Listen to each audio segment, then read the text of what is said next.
Kwanza tunaanza na firimbi bana. Si mtatuonyesha mambo bana. Sisi ni askari, yes.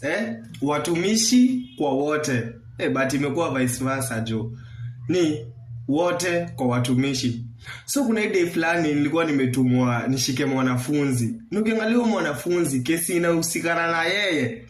Hadi ufai kuwa unahusishwa hapo, Yaani mwanafunzi inaitwa nimshike juu ni mtu kutu. Yaani unaniget. Sikia, mtu kutu. Like hiyo ni si kesi ya polisi, Hiyo si kesi ya polisi, like nataka matching. Hiyo si kesi ya polisi bana. Kama mtu kutu, hiyo unapeleka hata dili na watu wao huko bana, Turn upside down bana.